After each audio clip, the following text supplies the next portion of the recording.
i saluti iniziali. Ecco, dovremmo essere in onda. Si diceva in onda una volta quando ci si trasmetteva alla TV, adesso siamo in broadcast su YouTube. Buonasera a tutte e a tutti. Bentornate o benvenuti se è la prima volta che ci vedete sul canale dell'Accademia San Marco. Riproponiamo una conferenza in questo ciclo di incontri che ormai da circa un anno e mezzo avviene con un ciclo più o meno mensile. Ospite di questa serata, e la ringraziamo per essere presente con noi, è la professoressa Roberta Tin, docente di antropologia all'Università di Trieste. Ci parlerà, grazie alla sua vasta esperienza e competenza antropologa sul campo, ma non solo accademica, di flussi migratori transnazionali e del loro impatto sulla nostra regione che, come sapete, si è sempre trovata all'interno di dinamiche di confini e sconfinamenti, così dire. Vi ricordo anche che potete sempre interagire con noi, non vogliamo che questo sia un monologo, non vogliamo parlarci addosso. Potete interagire tramite la chat che vedete alla vostra destra sullo schermo. Se qualcuno non riesce a connettersi tramite YouTube può anche mandarci delle domande via mail, poi mi manderà una mail per inviarle e io le riporterò poi a Roberta. Poi ci terremo insomma che questo sia un dialogo e non solo un monologo, anche perché immaginiamo che questo sia un tema un po' divisivo anche politicamente. Vorremmo proprio cercare di intercettare anche magari persone che non la pensano come noi e cercare di confrontarci. No? Con noi c'è anche Moreno Bocicchetta, socio consigliere dell'Accademia San Marco, a cui lascio la parola per rappresentare un po' più degnamente di quanto ho fatto io, Roberto.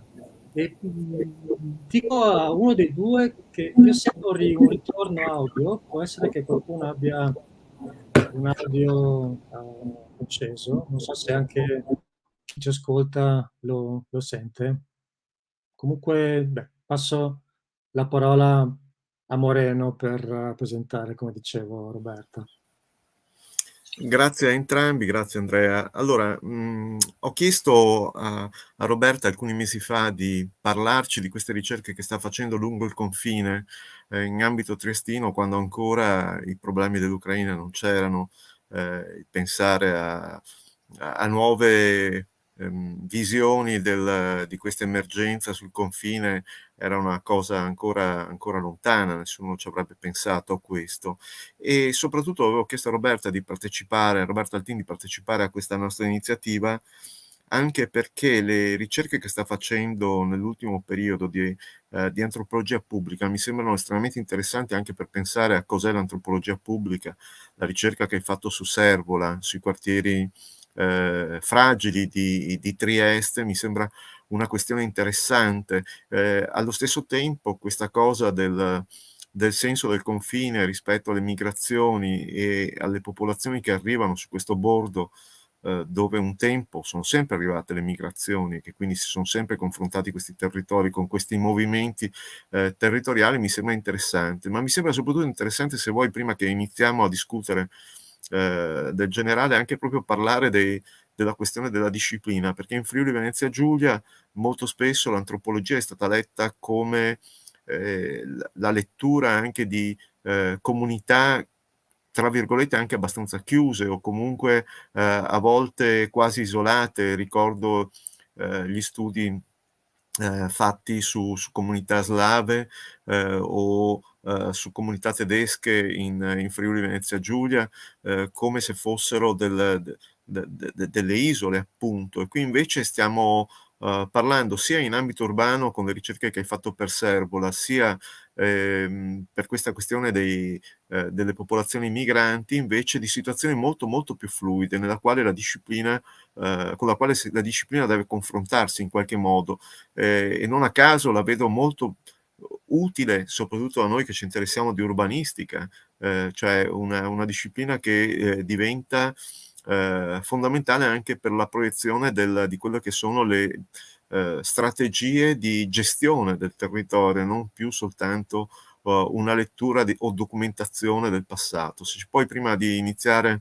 il ragionamento che fai sul confine, introdurre anche a questo tema dell'antropologia pubblica. Grazie. Allora, grazie Moreno, grazie Andrea. La domanda è molto utile anche per introdurre un po' questo colloquio, vorrei appunto impostarlo anch'io in maniera dialogica e non troppo accademica, un po' perché l'antropologia pubblica è parte costitutiva del mio lavoro, un po' perché è partita proprio dalla ricerca che era iniziata nel Friuli negli anni 90, quindi i primi passaggi proprio da studente all'epoca riguardavano questo Friuli, Venezia Giulia. Ho lavorato per la tesi di laurea sul primo centro di accoglienza, che era quello del centro Balducci di Piazza, erano gli anni 90-92, e mi sono imbattuta in una situazione che era pubblica in realtà, cioè la tesi mi ha educato a lavorare, avevo Giampaolo Gri come relatore, che è molto conosciuto negli studi di antropologia storica, non solo nel contesto del Friuli Venezia Giulia, e mi sono accorta immediatamente che era un dibattito pubblico che andava letteralmente a intervenire su quella che era poi la discussione dei partiti, le dinamiche fra i friulani e quelli che venivano da fuori. Quindi questa dicotomia all'epoca dell'antropologia, che era, devo dire, anche teorica, cioè io sono stata educata appunto a studiare i gruppi etnici, ancora negli anni 90, mentre oggi imposto la maggior parte delle lezioni decostruendo quello che è il concetto di etnia, un po' perché la mobilità, come vedremo in questo breve intervento, è aumentata, un po' perché il senso dei confini è stato completamente, si è sovrapposto fra macro entità come sono ad esempio l'Unione Europea, oppure micro identità che vengono tutelate all'interno di questi spazi, ma anche con delle sovrapposizioni transnazionali che vedremo sono un po' la costante, che attraversano i confini contemporanei, quelli vicini a noi e distanti. Quindi questa sovrapposizione molto più complessa, che è aumentata negli ultimi anni, era già in fieri, e io devo dire la verità che mi sono trovata all'inizio molto chiaramente, come tutti i giovani antropologi e antropologhe, sono andata in Africa e quindi avevo questa grossa voglia di conoscere distanze culturali che erano anche molto distanti geograficamente quella volta, e per fare comunque la gavetta mi insegnavano a lavorare a fare catalogazione dei beni demoetno, e quindi a lavorare su un tema che era molto sentito soprattutto a Udine, a Pordenone, quindi ho lavorato moltissimo parallelamente sia nei musei etnografici, studiando le identità dei friulani, che in qualche modo la sentivano mano a mano che arrivavano più migranti, la sentivano in pericolo. Questo mi ero accorto immediatamente, cioè il problema dell'identità friulana era agganciato letteralmente a quello che è stato un cambio di flussi, cioè a metà degli anni 70 noi non abbiamo più gli emigranti che vanno, cioè quelli che migrano, ma cominciamo a importare, era un momento di gloria economica, e questo mette in crisi un po' quello che era considerato un baricentro. Ecco, quello che vorrei trasferirvi è proprio un po' diciamo un abstract di questi 25 anni ormai, che di fatto si sono concentrati su una migrazione in cui lo straniero più o meno distante ti arriva entro i perimetri di casa. Quindi io ho lavorato sia in contesti africani per vedere ad esempio i ghanesi che soggiornavano in Friuli Venezia Giulia, come vivevano in Ghana, da dove partivano, e mi sono accorto immediatamente che il Friuli era solo una delle tante tappe di diaspora, perché nella globalizzazione che ha caratterizzato tutti gli anni, i primi anni del nuovo millennio, non era più contemplabile, per esempio, studiare solo come luogo d'origine, luogo di approdo. Questa è stata una delle prime cose che ho percepito muovendomi nei contesti anche distanti. Poi di fatto mi sono trovata moltissimo a vedere i cambiamenti sullo stesso territorio, e questo mi ha portato a indagare in maniera più capillare quello che noi sappiamo. L'antropologia di fatto è guardare attraverso gli altri quello che siamo noi socialmente, quindi vedere perché il quartiere di Servola non è più il quartiere tipico triestino, ma è diventato un po' la sponda degli stranieri, mi aiuta a capire tutta una serie di dinamiche che sono locali, che sono legate alla storia e anche all'urbanistica locale, ma che in qualche modo si riflettono attraverso appunto persone che arrivano da fuori e ti danno una capacità di sguardo innovativa, che secondo me in certi studi, quelli che citavi tu Moreno, sulle radici friulane, le patrie friulane, questa versione molto statica dove tu conservi, e uno degli sforzi più da sempre, diciamo, per l'antropologia è quello di far trasferire questa idea che le tradizioni non sono eredità, non sono, dico sempre, lo zaino che usiamo per le nostre scarpinate in montagna. Certo che abbiamo dei lasciti, ma siamo noi che li scegliamo, quindi lo zaino pesante o leggero dipende da quello che ci serve, e molto spesso lo zavorriamo in situazioni che non ci consentono in realtà di camminare al passo. Quindi questi anni passati a studiare i migranti in realtà è uno studio che si fa con se stessi, con le culture da cui noi proveniamo, un po' perché è la metodologia stessa, un po' perché, ripeto, la mobilità, gli attraversamenti e questa idea del confine è in qualche modo una cosa costitutiva delle nostre identità che sono relazionali. Quindi c'è molta ancora resistenza a concepire questo, quindi la contrapposizione è molto forte. Studiamo le culture tradizionali italiane, locali, questa idea che noi, aggrappandoci a radici locali, contrasteremo il senso di dispersione, no? Come dice Bauman, di liquidità, è un po' una fiction che noi vogliamo metterci, perché in realtà le radici piantate nella terra era qualcosa che poteva andare bene per l'Italia rurale, non sicuramente per l'Italia che di nuovo si trova in una situazione di emigrazione e non di immigrazione. Ecco, la prima cosa da ragionare è questa: non siamo più così attrattivi, quindi il fatto di avere costanti allarmi sull'arrivo di migranti è un po', se vogliamo, un nonsense che caratterizza non solo il Friuli Venezia Giulia come zona di confine, ma anche molte altre zone limitrofe che sono interessate dai flussi di transito e non dall'arrivo dell'immigrazione. Ecco, questo un po' per contestualizzare. E sempre io trovo molto utile, molto complicato ma anche molto utile, lavorare su contesti locali, ma anche sugli ecomusei, sui musei etnografici, e quindi la stratificazione storica che ti dà sempre più spessore, no? Altrimenti diventa solo giornalismo, ma al contempo vedere cosa succede su un piano di mobilità che è sempre più transnazionale. È una cosa su cui non siamo ancora abituati, adesso stiamo assistendo con angoscia, no? All'invasione dell'Ucraina. Immediatamente l'UNHCR ha già stimato 5 milioni, se va avanti così, di profughi che si sposteranno, un po' come è successo con la Siria. Chiaramente la porta dell'est sarà la porta via terra più immediata, però non concepiamo ancora questa idea che le persone dovranno sempre più muoversi per fattori immediati e forzati. Questa è un'idea che non vuole passare, perché chiaramente la migrazione forzata, che è quella che è aumentata maggiormente negli ultimi 10 anni, in maniera esponenziale, questo sì, è un qualcosa che ci mette in fortissimo disagio. Qui parlo proprio come Europa, non solo come Friuli Venezia Giulia. E quindi su questo secondo me bisognerebbe proprio attrezzarsi cognitivamente, perché non è sicuramente radicandoci su questa idea di contenuti statici che riusciremo a dare una risposta a quelli che sono in realtà delle situazioni spesso di emergenza, non solo politica, ma io penso anche al futuro dei migranti ambientali, che sappiamo sarà una delle cause di mobilità umana in tempi molto veloci. Quindi questo è un po' il quadro su ampio spettro. E non so se ho introdotto, se ho risposto. No, hai risposto benissimo. L'altra questione che mi sembra invece interessante come disciplina è che molto spesso utilizzate appunto la città più che il villaggio per leggere, per monitorare queste cose. Tu in modo particolare lo fai su Trieste, che in fin dei conti è sempre 1/5 della popolazione regionale. poi le situazioni di immigrazione diffuse su un territorio sparso come questo sono appunto diverse. Quindi anche il carattere urbano che sta assumendo la tua ricerca mi sembra un elemento anche di novità rispetto all'antropologia, appunto quella di Giampaolo Gri, quella precedente, che forse privilegiava di più le aree rurali rispetto alle aree urbane.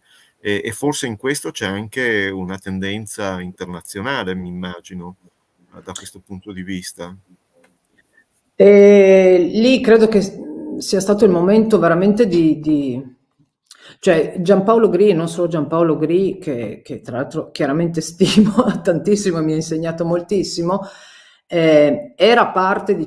Allora, l'antropologia in Italia si è sviluppata da un contesto che era quello degli studi filologici prevalenti, quindi aveva questo lascito molto, molto importante, molto approfondito di storia.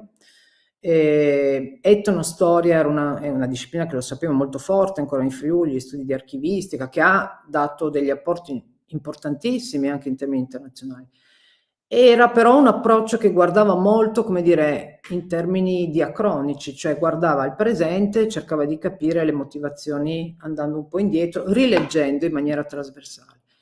E quando inizio a studiare io, ripeto, sono i migranti che penetrano in regione, sono i primi, vabbè, io chiaramente volevo qualcosa di nuovo, volevo confrontarmi col contemporaneo, però è vero che nel momento in cui ti arrivano le persone dall'Africa, portano, introducono nello scenario, se tu vuoi osservarlo, tutta una serie di situazioni che mettono in complessità tutti gli ambienti quotidiani, cioè non è più possibile pensare alla scuola e formare gli insegnanti senza sapere che più del 10% sono col cosiddetto background migratorio, non è più possibile anche allestire, come ho fatto, un museo etnografico senza tener conto dei flussi in entrata e in uscita che sono legati a beni, strumenti. Quindi se tu cominci ad allargare, pur mantenendo il focus anche sul Friuli, sulle tradizioni locali, ma cominci a guardare senza rinchiuderti, capisci che in realtà anche la stratificazione storica, lavorando negli ecomusei, nei musei, è frutto di un va e vieni di persone, idee.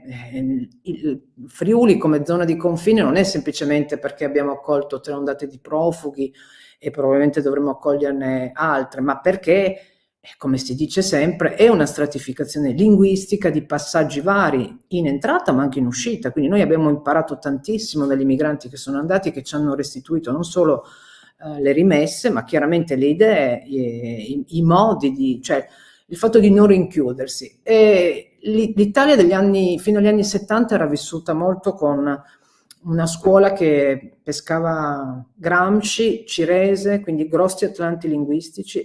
Ancora adesso Udine è un epicentro molto forte, penso alla filologica in primis, di di un'attenzione molto forte agli atlanti linguistici e anche alla normalizzazione linguistica. E questo chiaramente ha dei risvolti importanti per chi studia solo la lingua, ma per chi studia la lingua come funzione comunicativa è molto rigido. Quindi quando ti accorgi che ad esempio hai delle aree grigie, no, di sovrapposizione anche linguistica delle lingue parlate, allora hai un cambio proprio metodologico di approccio col campo, perché guardi le lingue che sono parlate, non quelle che tu devi raccogliere e normalizzare. Questo è stato un cambio di prospettiva in termini nazionali, cioè l'antropologia ha cominciato ad avere molte persone che andavano a lavorare fuori, ma che lavoravano anche nei contesti che una volta erano solo dei sociologi. Il contesto urbano, penso a Ulf Anners, che è stato l'antropologo svedese che a Stoccolma aveva molti finanziamenti, quindi poteva mandare veramente stuole di giovani ricercatori su studi di setting urbano. Beh, quello rivoluziona tutto e ti dà la capacità di indagare, penso agli studi di Miller, che ne so, una via di Londra, vedere cosa succede. Tu trovi che dentro un'unica via c'è una tale eterogeneità che puoi lavorare per tutta la vita, no? Quindi un approccio radicalmente diverso, che però non era un ripensamento, come dire, teorico, ma era anche legato a come la globalizzazione e la mobilità di persone, di beni e di flussi migratori si introduceva nelle nostre vite, perché in qualche modo è dagli anni 90 che noi abbiamo avuto un incremento. Quindi c'è stato, come dicevi tu, antropologia pubblica perché? Perché se tu lavori in un contesto che non è quello dello studio nella Torre d'Avorio, chiaramente devi tener conto e devi modificare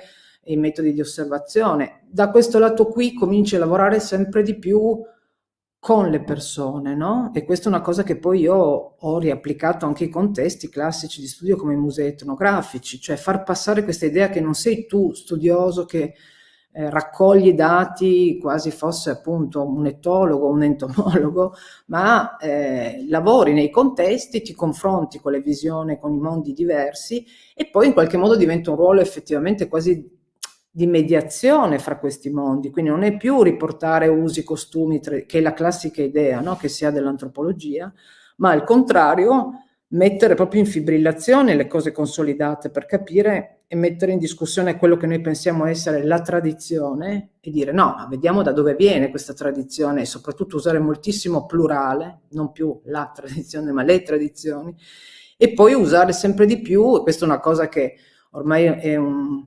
mantra anche per quando insegno agli studenti, non usare più la cultura, ma casomai l'aggettivo, come dice Apodorei, io uso culturale, non la cultura, perché cosa significa la cultura friulana, la cultura slovena? Voi sapete benissimo che ci sono non solo le isole che citavi, ma c'è una sovrapposizione continua, perché siamo persone viventi e quindi vivendo modifichiamo incessantemente. Quindi se tu hai un'attenzione allo sfondo pubblico, alle pratiche delle persone che vivono, chiaramente deve modificare anche l'approccio.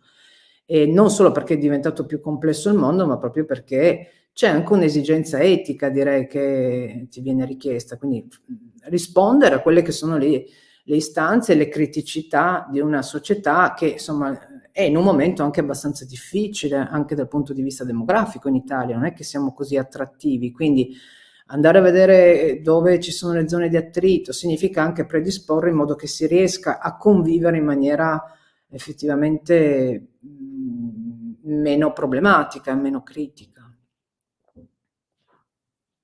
Bene, grazie, ti lascerei andare avanti con la presentazione perché io andrei avanti ancora a No, discutere. cerco di unire le cose, se Andrea riesce a Condivido intanto allora come volete. Sì. Condivido il Casomai file e discutiamo dopo anche raccogliendo da parte di chi ci ascolta le sollecitazioni dell'intervento che fai adesso e io intanto mi appunto una cosa che volevo poi casomai nuovamente discutere con te dopo. Grazie Roberto. Grazie ancora per essere qui poi con noi oggi. Io continuo in maniera molto colloquiale, quindi Andrea ti chiedo il favore se puoi andare avanti perché lo legherei un po' a questo discorso iniziale che parte, vi ho messo questo termine bordering proprio perché mi interessa ragionare con voi su che cosa significa e questa è una carta che vedete volutamente insomma ha varie stratificazioni, ho dei colleghi geografi che lavorano da anni sulle stratificazioni, sulla cartografia storica e sappiamo tutti quanto queste linee in pochi anni, non solo nel Novecento, si siano sovrapposte. Questo chiaramente ha determinato sia appunto vari cambi delle linee di confine politico, linguistico, di quelle che vengono spesso declinate come mappe culturali, ma a me non interessa tanto questo, perché come vi ho già introdotto non è un discorso di cartine geografiche, invece mi interessa, che se vogliamo è un po' una mia fissazione appunto dalla tesi di laurea in poi, capire come i flussi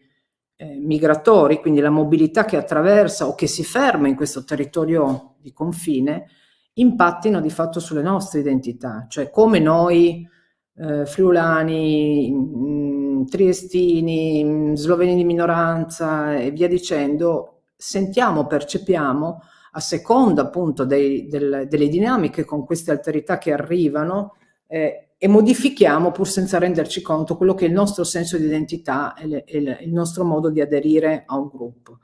Bordering, vabbè, è uno studio molto importante che veniva dalla scuola che ha studiato altri tipi di ponte e di confini all'interno dell'Unione Europea, che è una cosa abbastanza recente, tornando al tuo spunto Moreno, è che dopo l'unione dell'area Schengen chiaramente cominciano a esserci un forte interesse anche per le zone di confine interno all'Unione Europea, almeno nella prima fase c'è una forte implementazione di studi che vanno a vedere dove ci sono contrapposizioni, frizioni, attraversamenti, zone di contatto linguistico.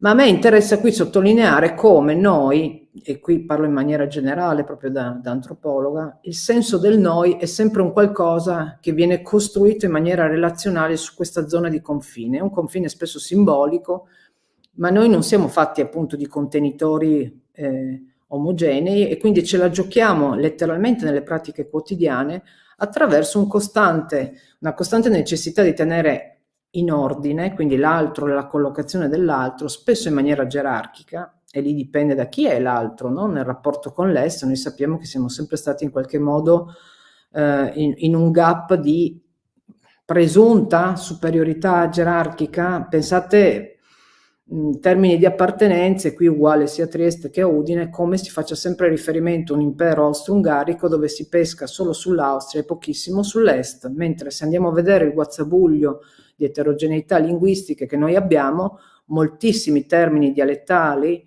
in Friuli o anche a Trieste sono di provenienza dell'Est, slava, slovena, via dicendo. Quindi c'è una rimozione chiaramente che è selettiva e che però presuppone come noi ci collochiamo rispetto a queste popolazioni, come noi ci sentiamo più o meno superiori. E Andrea, possiamo andare avanti? Quindi questo senso del noi è sempre giocato a seconda di chi arriva, non arriva, come lo accogliamo o meno. Ecco, qui c'è tutta la parte dell'emigrazione su cui c'è un grosso rimosso storico. Ricordo il progetto Hammer della regione su cui avevamo collaborato per anni raccogliendo fotografie, perché ci eravamo raccorti che in realtà viene sempre esibito il fatto che il popolo friulano e il popolo giuliano è emigrato in massa con grossissime difficoltà, e buona parte del boom economico che ha coinvolto il nord-est, non solo il Friuli, anche il Veneto, è frutto delle rimesse, quindi delle fatiche di chi ha dovuto emigrare, in parte è ritornato, in parte no. Detto ciò, se voi andate a vedere anche lì nelle prassi familiari c'è una rimozione storica pazzesca. Io ricordo che nei primi corsi che tenevo a Pordenone, quando chiedevo di portare delle foto per farli lavorare sulla memoria storica familiare e attraverso quella ricostruire, no?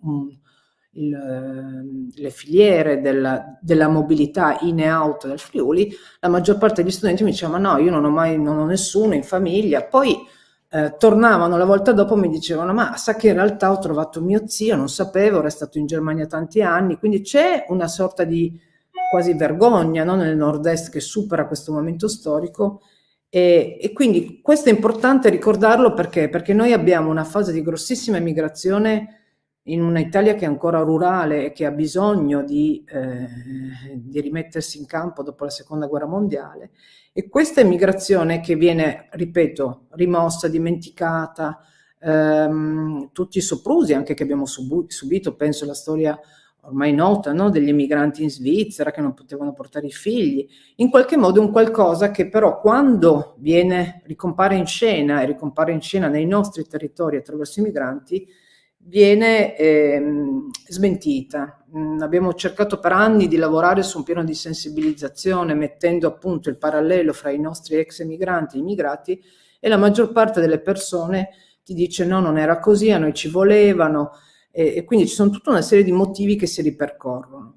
Possiamo andare avanti? Grazie. Allora, dall'immigrazione, adesso vado proprio per linee molto sintetiche perché voglio esprimervi un po' una sorta di sommario di questi 25 anni.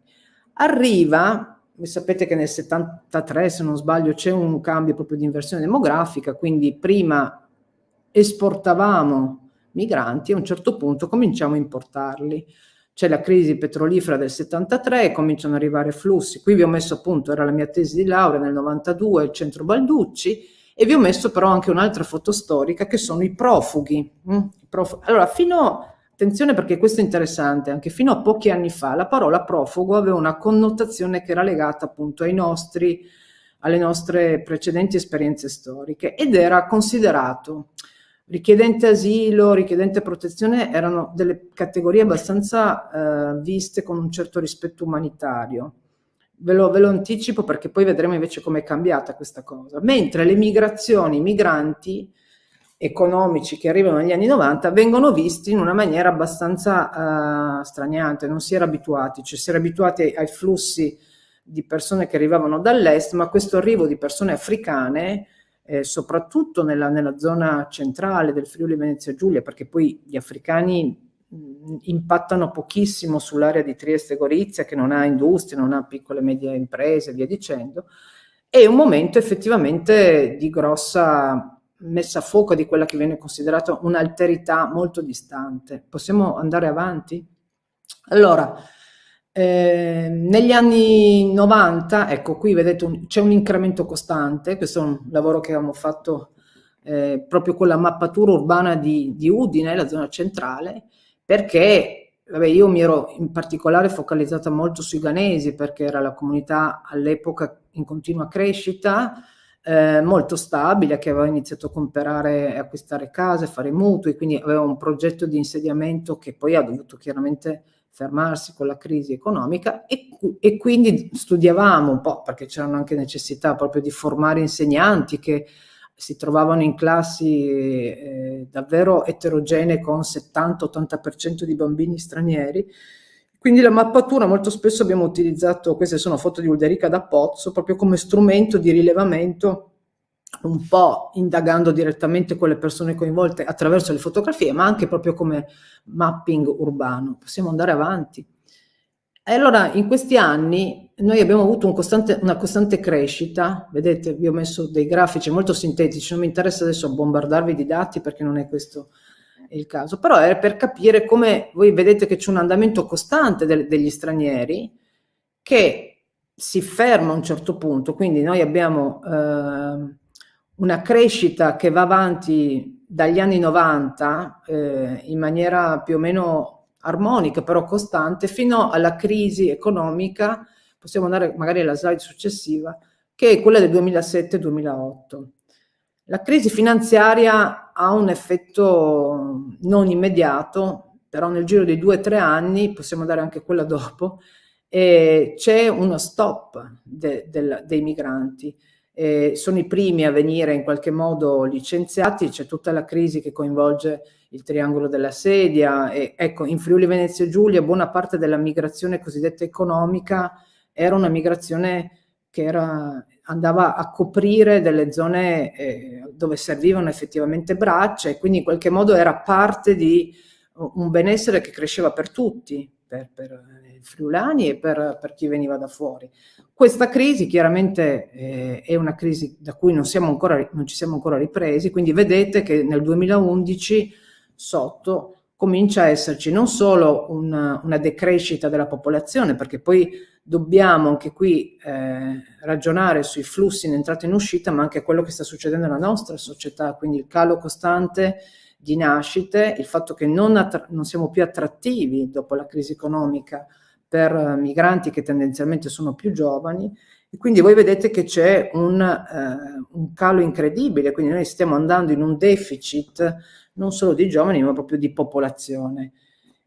Possiamo andare avanti? Quindi questo cosa significa? Che in seguito a questa grossa crisi economica, che ripeto ha impattato su tutti, ma in qualche modo anche qui gli stranieri fanno da effetto specchio perché ti anticipano dei trend, cambia radicalmente, e qui è un discorso che ci coinvolge, ma ci coinvolge come Europa, cambia immediatamente le politiche di attrattività, ma anche di capacità di entrare nel territorio europeo.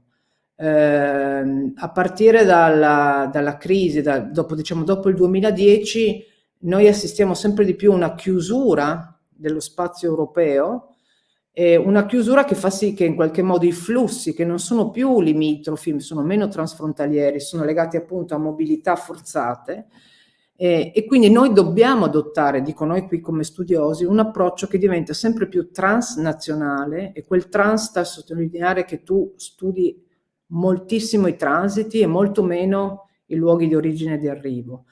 Quando insegno all'università dico sempre ai miei studenti, stiamo studiando migrazioni, ma in qualche modo badate che voi siete i primi che probabilmente migreranno, e se dovessi chiedere a ciascuno di voi dove andreste in questo momento storico pensando di avere delle buone capacità di occupazione e di vita, diciamo, felice, fertile, sul medio-lungo periodo, non sull'immediato, voi non sareste in grado di rispondermi.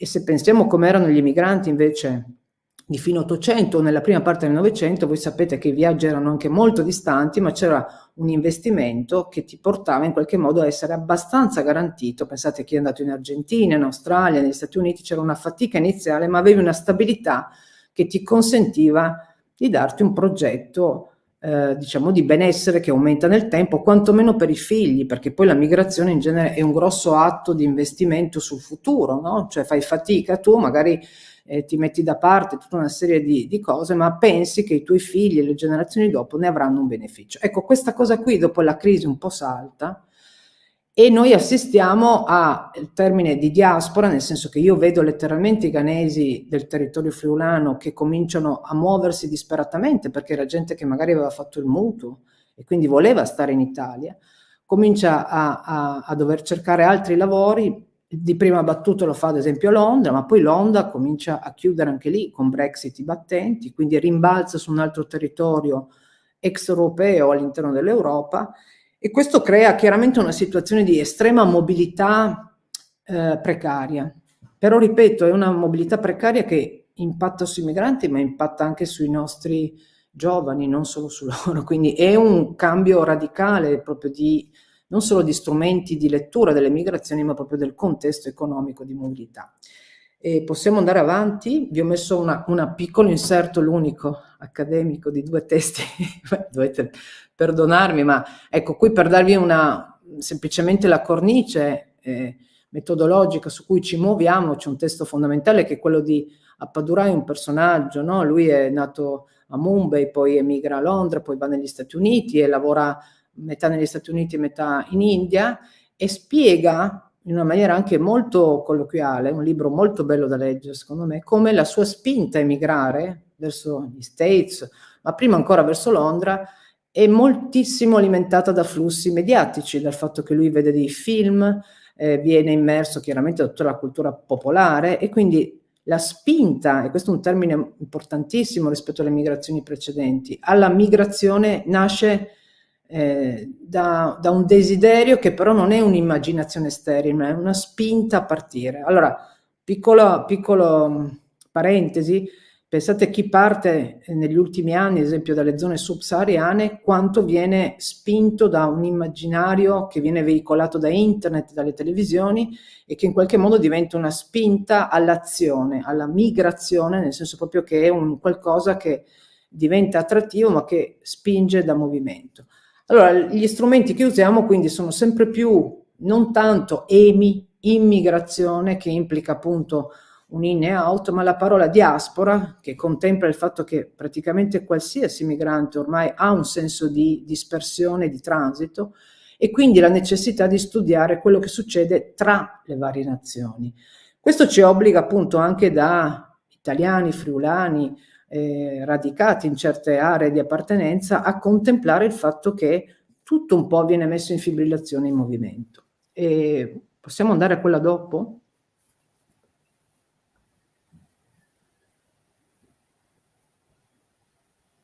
Ecco, allora, siamo arrivati, vi ho fatto grandi tappe, no? La crisi economica, quindi un cambio, diciamo, di interpretazione. A questo punto voi sapete che dal 2014 le primavere arabe, il conflitto siriano in particolare, porta a questa cosiddetta crisi. Noi la contestiamo, chi studia, perché diciamo che appunto il contesto non è di crisi, ma è semplicemente uno dei tanti movimenti che succedono all'interno di quelle che sono le migrazioni forzate. La crisi migratoria del 2015-2016, immagine questa ormai strafamosa, che porta persone via terra, quindi a riprendere la via dei Balcani, che era una via storica di entrata di quelle che noi consideriamo le invasioni dall'est, quindi c'è anche un immaginario stratificato di questo. La crisi migratoria, possiamo andare avanti, nel 2016 viene più o meno interrotta dal patto di Angela Merkel con Erdogan, e questo fa parte un po' di un pacchetto, diciamo, di politiche che sono europee e che via via, e noi che siamo comunque all'interno di un perimetro Schengen ce ne rendiamo conto solo se le analizziamo e se le studiamo, ma altrimenti tu non hai questa percezione della costante via via sempre più forte esternalizzazione delle frontiere europee. Questa foto emblematica, voi vedete c'è un campo di golf a Ceuta Melilla, che è un'enclave in terra africana e che è spagnola, e vedete che ci sono dei migranti africani appollaiati sulla rete, e sotto ci sono quelli che presidiano il campo, un campo militarizzato a difesa dell'entrata in quello che è uno spazio territoriale europeo, che giocano a golf, sono dei militari. Quindi comincia, noi non lo vediamo tanto, lo vediamo anche in zona friulana. Questo è un argomento che appunto si incrocia anche con gli studi di Moreno sulla stratificazione delle zone militari, come vengono recuperate, come cambiano l'utilizzo di... però noi assistiamo in tutto lo spazio intorno all'Unione Europea a una fortissima militarizzazione, un presidio e anche un investimento di risorse economiche, penso a Frontex, che è di fatto una polizia di frontiera, che serve a tenere i migranti il più possibile distanti. Questo avviene anche da noi, avviene in Turchia, avviene in Grecia, avviene via via in varie situazioni, per cui noi assistiamo in realtà a una particolare gestione del confine, possiamo andare avanti, che diventa in qualche modo legata a questo fatto della migrazione di transito. Vi ho messo sotto una citazione, cioè il fatto che le persone siano in transito, e la maggior parte dei migranti che stanno arrivando in territorio appunto della nostra regione, sono persone che non vogliono fermarsi, così come non vogliono fermarsi in Ungheria, non vogliono fermarsi in Croazia. Eppure se voi guardate le politiche e gli argomenti, adesso abbiamo avuto l'emergenza Covid, abbiamo la guerra, ma tendenzialmente buona parte dell'emergenza mediatica era concentrata sul fatto che abbiamo l'invasione, no? Questa è una foto anche abbastanza significativa, un'invasione di persone, come se la nostra popolazione locale dovesse accogliere questa massa di persone che non vogliamo, ma la realtà è che queste persone in genere vogliono semplicemente transitare. Vogliono transitare, e qui c'è un cambio radicale rispetto a prima. Perché? Perché le migrazioni economiche di fatto sono sparite dopo la crisi economica, cioè non c'è più la quota di inserimento, se non per pochissime categorie, quelle legate ad esempio ai lavori, la sanatoria che è stata fatta per i lavori agricoli oppure per i lavori di accudimento familiare, quelle categorie che sono assolutamente necessarie a mantenere un welfare italiano che è molto debole, ma su tutto il resto voi, se volete entrare, eccetto il visto turistico, non potete più arrivare in territorio italiano o spesso europeo. Quindi cosa succede? Una cosa un po' particolare. Abbiamo una commistione di flussi che entrano attraverso il canale della richiesta d'asilo, di protezione, spesso con, come dire, delle motivazioni che si possono sovrapporre. Chi parte dal Bangladesh è un richiedente asilo politico, è uno che sta morendo di fame e ha bisogno di lavorare. Allora lì si aprirebbe una discussione enorme sul fatto, ad esempio, che chi migra da zone con grossa crisi ambientale chiaramente ha spesso dei conflitti politici, civili, penso al Sudan, ma anche motivazioni ambientali che portano a dover fuggire da zone in perenne crisi. Quindi molto difficile capire e comprendere all'origine quali sono le motivazioni dei flussi. Quello che è importante per noi come regione di transito è che sono spessissimo migrazioni che vogliono passare oltre.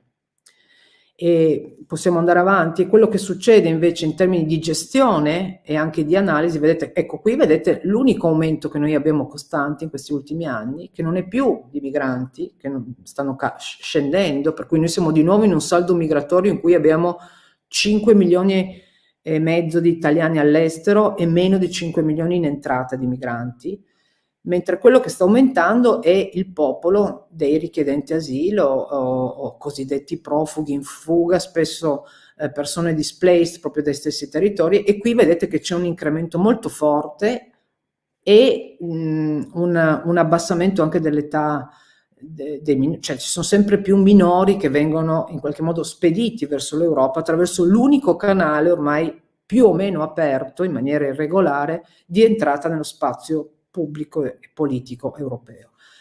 Poi magari ci torniamo sopra. Comunque quello che mi preme sottolineare è che di fatto la migrazione classica, quella che appunto ho studiato per 15 anni, che dava anche un senso di speranza, no? Perché in qualche modo vedevi arrivare delle famiglie di rumeni, di africani che poi si insediavano, lavoravano, facevano figli, e quindi il problema per noi ricercatori o anche ricercatori applicati, era quello di far convivere delle situazioni di, fra virgolette, quotidianità normale, non esiste più, perché se tu vuoi entrare in qualche modo devi entrare attraverso una via straordinaria, e quello che succede, possiamo andare avanti, è che non c'è più questa idea anche di entrata o uscita dai confini come la conoscevamo, ma c'è un modo che usa il confine in maniera molto più temporale, cioè quello che noi assistiamo non è tanto, chi ha vissuto in zone di confine si ricorderà appunto la sbarra, i documenti, i controlli, no?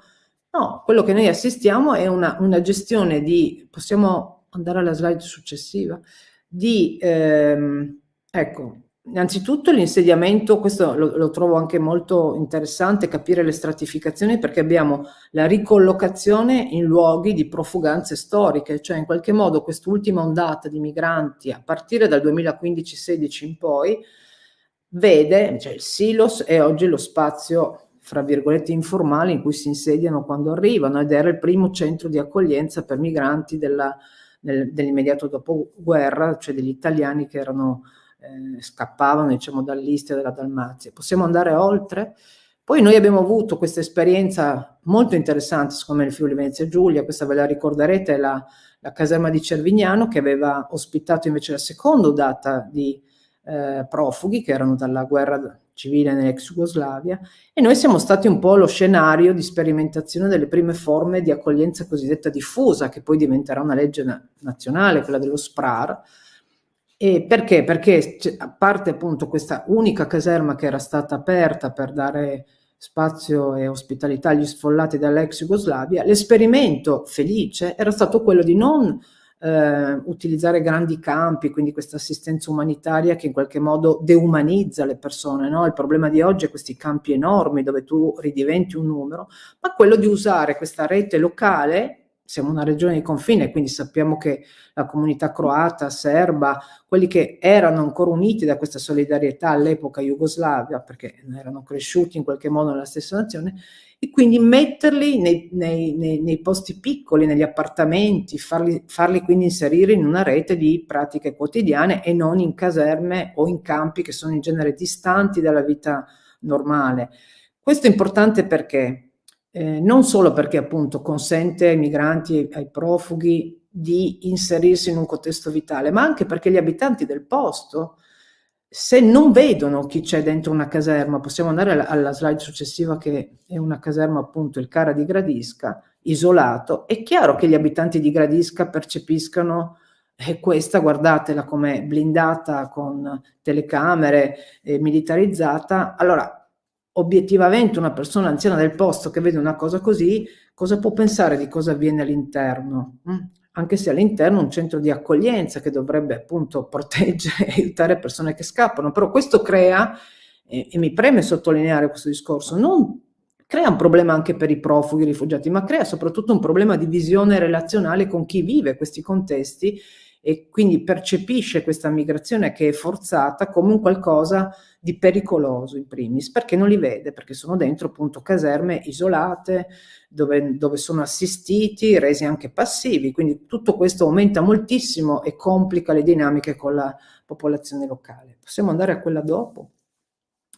Ecco, la cosa che sto appena affrontando, che è la stratificazione anche di queste memorie. Qui vedete il campo di Prosecco, che sulla sinistra era il campo proprio profughi per italiani, adesso era diventato uno stello scout, poi con la crisi del 2015-2016 ridiventa un campo di nuovo, con la quarantena è stato usato appunto per mettere i richiedenti asilo che arrivano in questi ultimi 2 anni dalla rotta balcanica, quindi è anche interessante capire come vengano riattualizzati, rifunzionalizzati. Credo che gli spazi appunto si nutrano anche di memorie storiche e quindi mi piacerebbe nei prossimi anni indagare un po' questo incrocio, no? Abbiamo visto esperimenti anche interessanti su zone che erano appunto colonizzate prevalentemente da profughi di origine istriana che, messi in condizione di mediare con i nuovi migranti, riuscivano anche a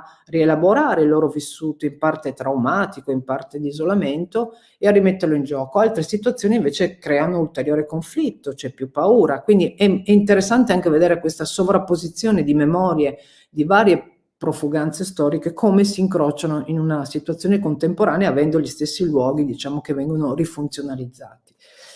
Possiamo andare avanti? Ecco, una cosa che mi ha colpito è stato questo episodio, che devo dire è stato scoperto da un mio bravo studente giornalista. E nel 73 c'era stato questo episodio. Voi sapete che la rotta balcanica adesso sta impattando sulla zona di Trieste, ma anche Gorizia e Udine, soprattutto nella zona boschiva, no? Dove arrivano flussi che sono più o meno irregolari. Allora, questo episodio strano nel 1973, dove arrivano, vedete che i termini sono non politicamente corretti, arrivano i primi 3 africani che attraversano quella che era la Jugoslavia.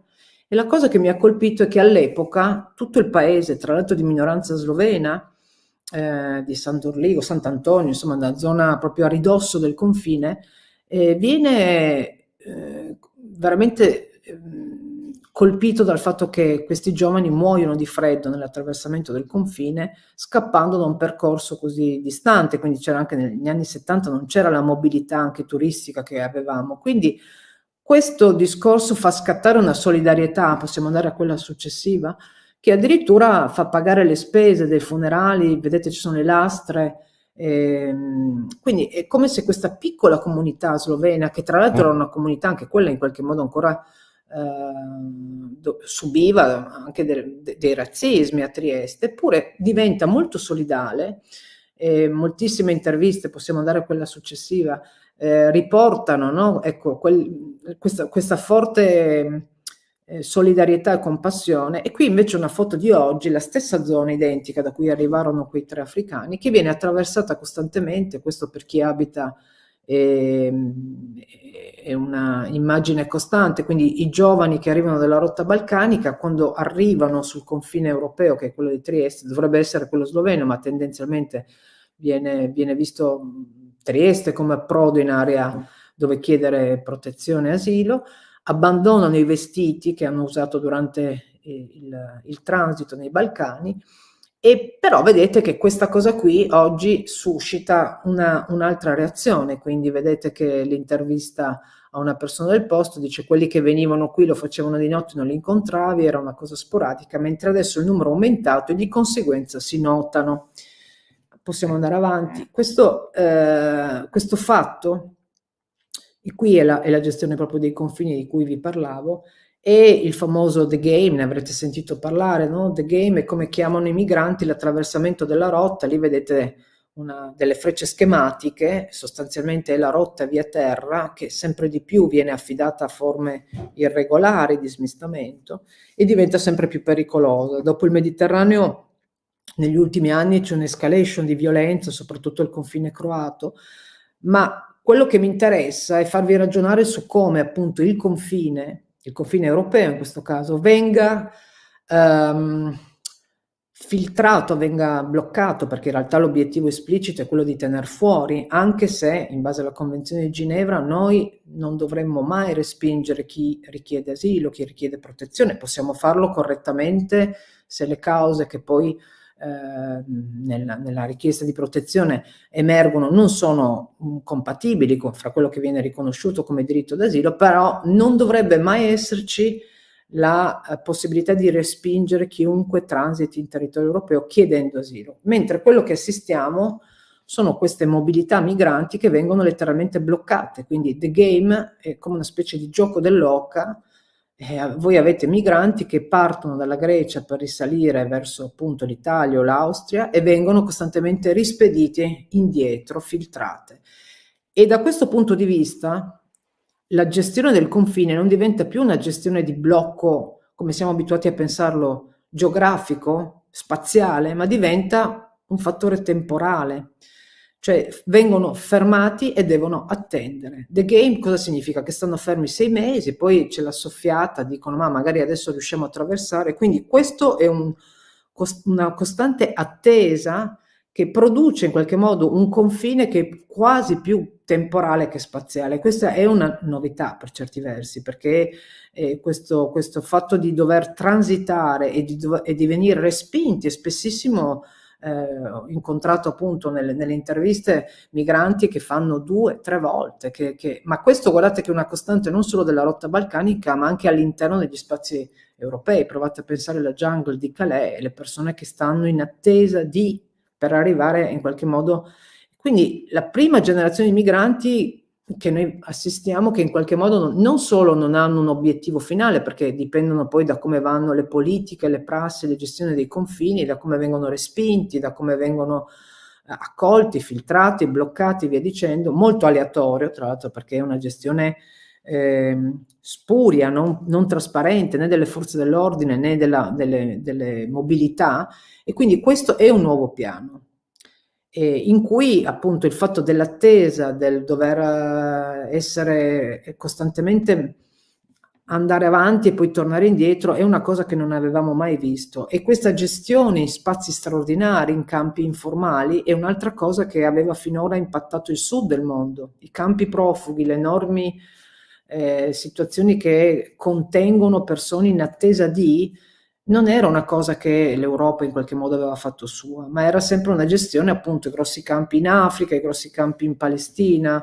in Libano e via dicendo, mentre questa è una realtà via via crescente negli spazi tra i vari stati-nazione europei. Possiamo andare avanti? Ecco, l'altra costante è questa. Vi ho detto che sono spazi in transito, quindi questo è il Silos, come vi ho detto prima era il grosso centro di accoglienza per sfollati dall'Istria e dalla Dalmazia, e ormai da 7-8 anni il Silos è uno spazio che viene occupato da persone in transito che ad esempio passano e sono molto minori, non vogliono fermarsi in Italia e quindi diventa una sponda irregolare. È uno spazio di inclusione? È uno spazio di esclusione? È una bella domanda, nel senso che fra le conseguenze immediate di questi nuovi flussi noi abbiamo un regime umanitario molto rigido, quindi campi organizzati, container, medici. Se provate a pensare a Gorizia, avevamo Medici Senza Frontiere, no? Se ce l'avessero detto 20 anni fa non avremmo creduto che Medici Senza Frontiere sarebbero arrivati nel nostro territorio. Quindi questo trattamento umanitario che da un lato rende molto passive le persone migranti, e quindi io quello che posso osservare lavorando appunto nei contesti un po' dal basso è che spessissimo almeno un terzo dei migranti cerca invece di trovare dei loro spazi, che sono spesso irregolari, sono spesso assolutamente inadatti a essere accoglienti come il Silos, però sono spazi che loro scelgono e che in qualche modo, dovendo dar voce a quella che è la cosiddetta agency, volontà di agire dei migranti, devo tener conto che molto spesso rifuggono dal trattamento umanitario, dall'essere lì, come dire, accuditi con la mensa per 6-8 mesi, perché vogliono trovare uno spazio che banalmente è quello di incontrare persone che sanno la tua lingua, che ti danno delle informazioni di cui puoi fidarti, e questo voi potete capire che dopo aver passato una rotta balcanica con polizie e forze dell'ordine che spesso sono violente, questo è documentato e anche denunciato al Parlamento europeo, arrivate in una zona che in teoria dovrebbe accogliervi e non vi fidate, quindi la rete informale diventa molto importante. Possiamo andare avanti? E questo, per provare a chiudere un po' il cerchio, è un discorso che riguarda appunto l'alterità, no? Border, il confine, quindi l'altro, come viene rappresentato e come posso avere, qui vedete nello stesso spazio che è emblematico, la stazione centrale di Trieste, posso avere uno spazio di forte contrapposizione, questa è la protesta, Lampedusa, l'idea di Trieste o Udine che diventa la Lampedusa del Nord, quindi una forte contrapposizione molto rigida, noi e gli altri che contaminano uno spazio, questa idea anche molto studiata nell'antropologia del confine come demarcatore anche simbolico dello spazio di chi è puro e chi è impuro, e notoriamente lo straniero è l'impuro, quello che in qualche modo ti contamina. E possiamo andare alla slide successiva, poi vedete nello stesso spazio invece le proteste di chi non vuole la contrapposizione e i respingimenti, che soprattutto nella fase intermedia con il Covid hanno utilizzato anche dei patti bilaterali fra Italia e Slovenia, che erano una volta le due grosse contrapposizioni est e ovest, per respingere dall'Italia, e quindi il gioco del game over diventa un gioco alla rovescia, per cui molti migranti che arrivano in Italia vengono respinti senza lasciare traccia in Slovenia, la Slovenia li respinge alla Croazia, la Croazia alla Bosnia, e questo chiaramente scarica su paesi cosiddetti terzi, che sono paesi fragili, perché nei Balcani voi sapete che Bosnia e i paesi soprattutto del sud dei Balcani sono paesi in fortissima difficoltà economica e non solo, quindi l'Europa da questo punto di vista fa un gioco molto vigliacco, scaricando veramente i bordi per non vedere quello che in realtà sarebbe un problema che implicherebbe anche un ripensamento di Dublino, delle regole insomma di convenzione di protezione dei profughi. Possiamo andare avanti? Ecco, mi interessa sottolineare che sul confine si giocano appunto queste cose abbastanza dicotomiche, cioè voi avete una parte che è sempre più xenofobica e una parte che invece è sempre più pro-migranti, anche spesso in maniera acritica, quindi questa dicotomia molto forte si aumenta. E una cosa che per esempio si studia sempre di più è questa criminalizzazione della solidarietà, cioè noi assistiamo sempre di più a frontiere europee che sono esternalizzate, messe a distanza, militarizzate, respingimenti, ma al contempo anche, questa è una cosa ahimè nuova, criminalizzare chi fa solidarietà. Questo è il caso famoso ormai di Linea d'Ombra, ma è successo anche con altre associazioni a Udine, credo ospiti in arrivo, insomma, ma è riportato da tutta la letteratura europea, cioè le associazioni che aiutano chi è in transito, chiaramente senza chiedere i documenti, ma semplicemente perché vede persone, in questo caso con i piedi massacrati, oppure che transitano in zone senza coperte, danno quindi del cibo, viene criminalizzata da leggi, ma viene anche criminalizzata spesso dall'opinione pubblica, perché viene demandato a loro la colpa, come se fossero loro in qualche modo che attirano i migranti. Possiamo andare avanti? Ecco, qui vedete, è interessante come questo spazio, vedete sullo sfondo si vede il silos, diventi poi questo era un flash mob invece pro Linea d'Ombra, però lo stesso spazio viene utilizzato appunto invece da Casa Pound per protestare contro la perdita di purezza della nazione, della propria identità e delle radici italiane. Quindi lì è una zona molto calda dove molti dottorandi vengono adesso a studiare, a intervistare, perché effettivamente è un laboratorio interessantissimo di confine, ma anche una zona proprio intermedia. Possiamo andare avanti? Vi ho messo proprio delle immagini un po' per capire. Ecco, qui cerco di farvi un po' una sintesi. Perché il confine, ma questo riguarda, vabbè, negli ultimi anni tornando a lavorare nell'Università di Trieste mi sono più concentrata su questo, ma è molto simile anche a quello che si sta spostando anche verso il confine, le valli del Natisone in alto. Provate un po' a ragionare, no? Fra il confronto come è stato ad esempio la solidarietà e le pratiche di confine nel 1945, quando sono arrivati gli italiani, nel 73, nel 73 e nel 2015 sono dei passaggi anche proprio di memoria, di stratificazione, e nel 2021. Allora, secondo me negli studi della migrazione una delle cose che si è studiato poco è proprio questo piano di stratificazione storica. C'è un bellissimo saggio, Sarah Green ha studiato a lungo nei Balcani, è un'antropologa che lavora in Scandinavia, nei paesi nordici, però ha letteralmente cambiato l'idea di linea di confine, quindi ha lavorato tantissimo su questa idea di come, loro dicono in inglese bordering, no? Come si costruisce un confine che in qualche modo costruisce delle prassi che sono non solo di attraversamento, ma sono letteralmente degli spazi che contemplano asimmetrie sociali, spazi temporali, ma soprattutto la stratificazione delle memorie. Provate a pensare come l'Europa più xenofobica sia quella più povera, o quella dove meno i migranti vogliono andare, penso soprattutto l'Ungheria, ma anche la Croazia.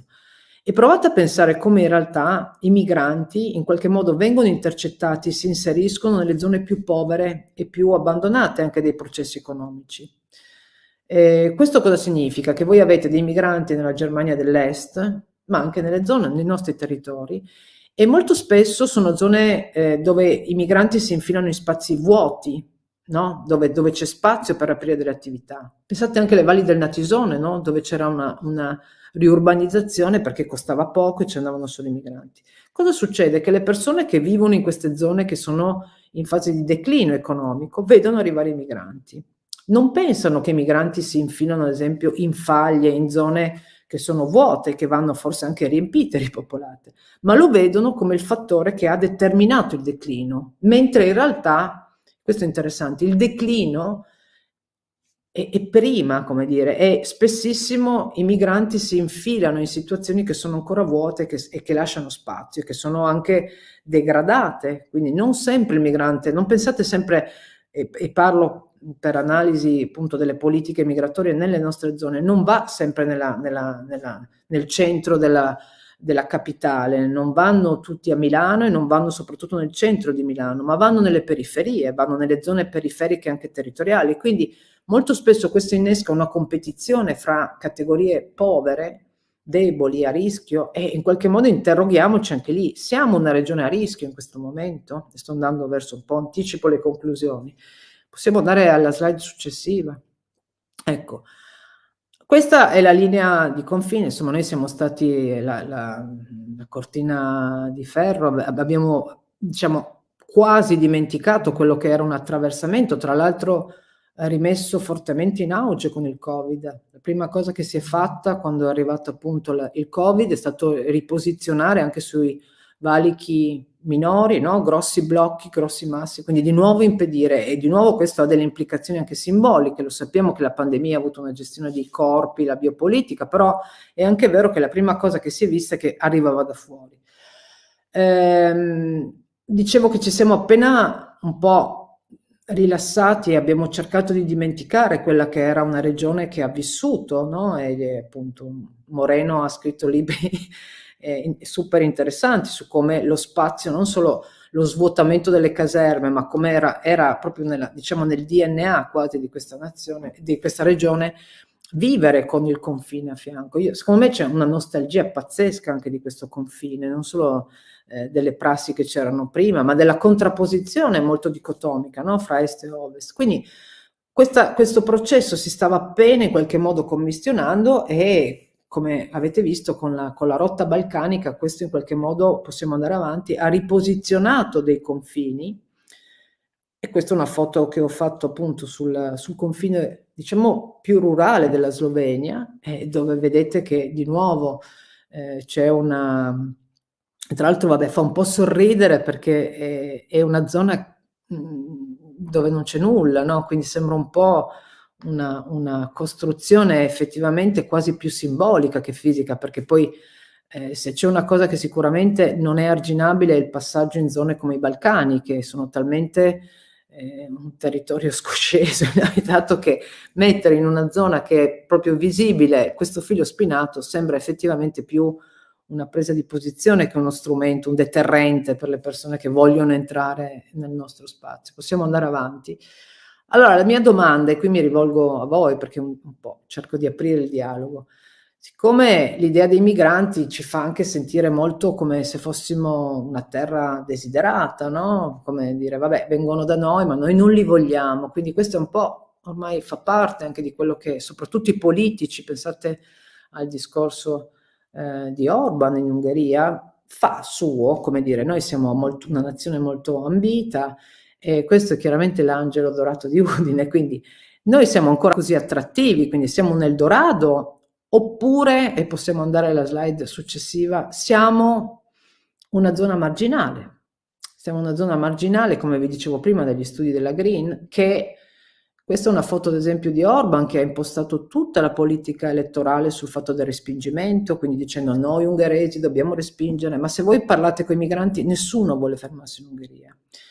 Quindi la mia domanda è, vogliono veramente arrivare in Friuli Venezia Giulia? Dagli studi, dalle ricerche non sembra, ma soprattutto quello che mi preme è che tipo di identità ci stiamo noi costruendo, cioè stiamo utilizzando questo flusso per farci sentire forti, quando in realtà forse siamo in un momento di forte decrescita, sicuramente demografica, ma anche forse economica, e quindi questo ci fa paura.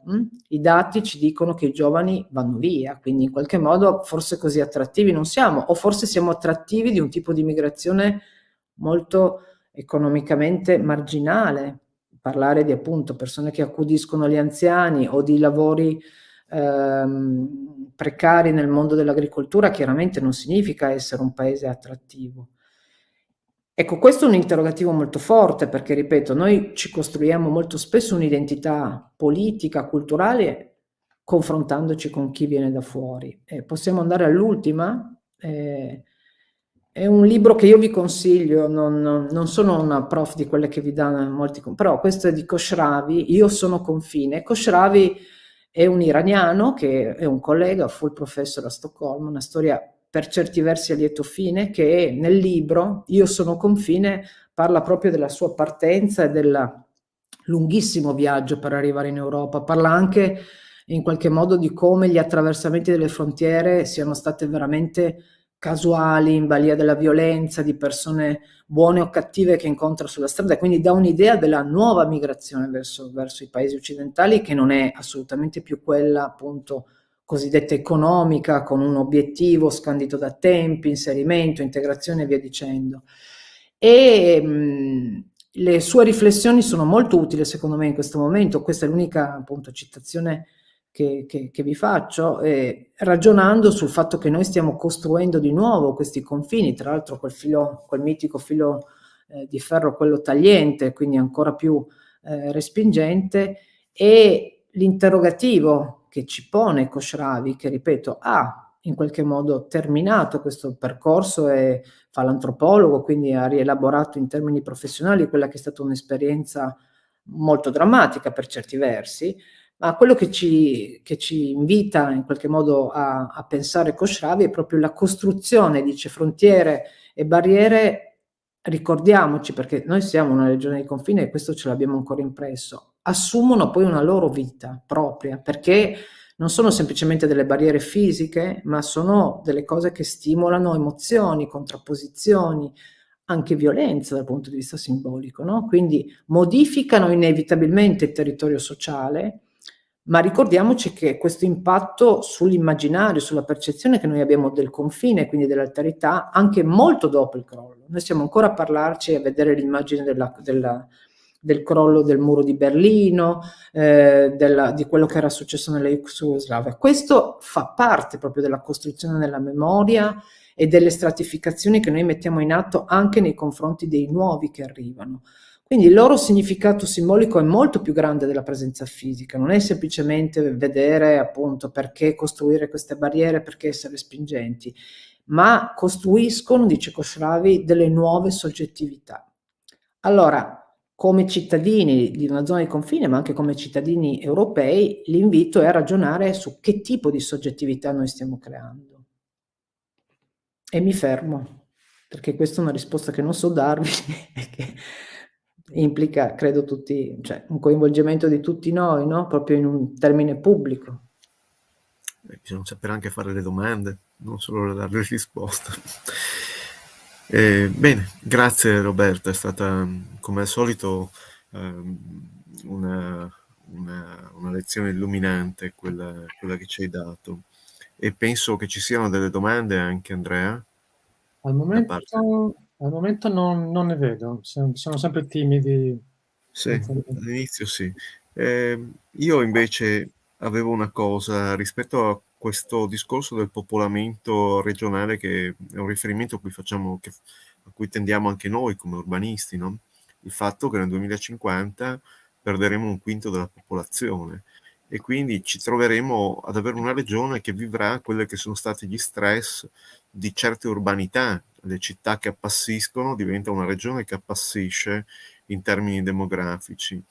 E come attrezzarci a osservare questo fenomeno che senz'altro avverrà?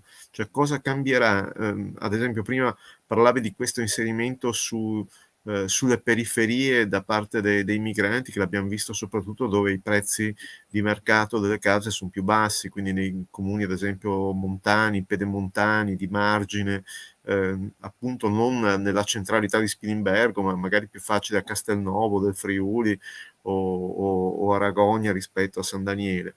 Come possiamo invece prepararci al fatto che queste persone, perderemo moltissima popolazione e avremo un territorio molto più vuoto, che quindi non solo non riempiranno questo territorio, ma si svuoterà questo territorio?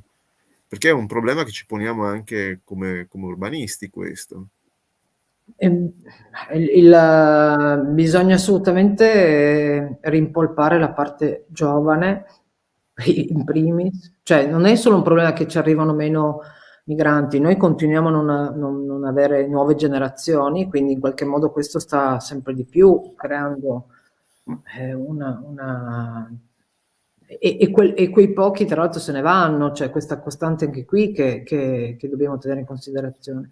Allora, se fino a 15 anni fa lavoravamo su un contesto, ad esempio, di ripopolamento della Carnia e quindi di dare...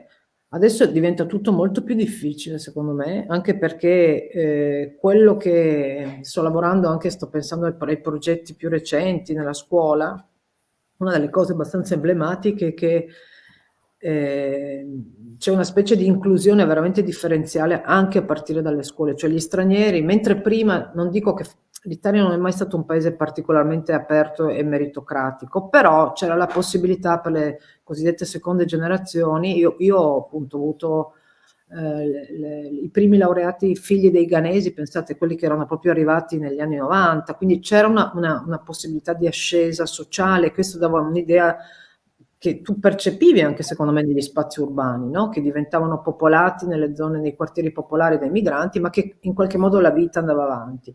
Mentre adesso quello che noi vediamo sono delle filiere di segregazione occupazionale, pensate a appunto Fincantieri dove stiamo lavorando come gruppo di ricerca, oppure anche a Trieste dove vanno un po' il bonus del 110%, stiamo appena osservando che cosa sta succedendo e guardate che c'è stata un'impennata immediata dei minori non accompagnati dal Kosovo che vanno immediatamente nelle filiere dell'edilizia con fenomeni insomma che sono ai bordi delle irregolarità. Se il Sud deve gestire la manovalanza con forme di mafia del caporalato dell'agricoltura, noi abbiamo tutta l'edilizia su cui nessuno parla.